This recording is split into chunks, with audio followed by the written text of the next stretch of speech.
मौलाना साहब जो YouTube channel ज़रूर subscribe कंदा। रोज़े जी हालत में मूवी या फिल्म या सॉन्ग ॿुधणु कीअं आहे।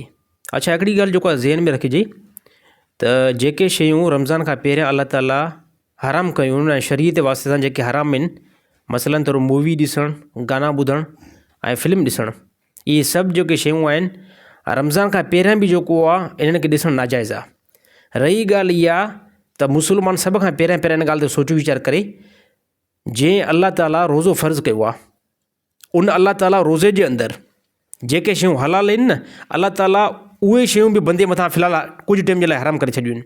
मसलन तौरु ॾिसो, इंसान जे मथां मानी खाइणु ऐं पाणी पीअणु हे इंसान जे लाइ जाइज़ आहे, हे इंसान जे लाइ हलाल आहे। पर जीअं जो असां सुबुह सादिक सां रोज़ो रखूं था त ग़ुरूब आफ़्ताब ताईं अल्लाह ताला इहे शयूं हराम करे छॾियूं आहिनि। घरवारी सां सोबत करणु जाइज़ आहे, कंहिं क़िस्म जो कोई टेंशन न आहे।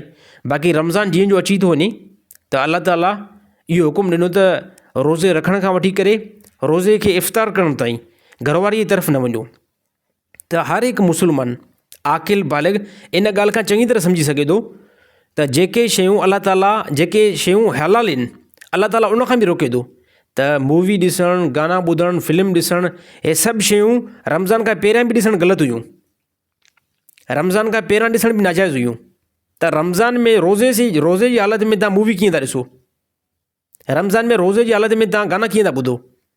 अगरि कोई बि बंदो रोज़े जी हालत में मूवी ॾिसे ऐं गाना ॿुधे, यादि रहे त तव्हांजे रोज़े जो जेको अजुर हुयो ऐं जेको सवाबु हुयो उहो इन गाननि ऐं मूवी सां ज़ाइल थी वेंदो। ऐं जेको अल्लाह ताला क़ुरान हकीम में वाइदो कयो आहे त रोज़ो तव्हांखे मुतक़ी बणाईंदो, त जेकॾहिं रोज़े जी हालत में बंदो गुनाह न छॾे ऐं रोज़े जी हालत में बंदे जा गुनाह हुजनि त यादि रहे त इहो रोज़ो तव्हांखे मुतक़ी न बणाईंदो।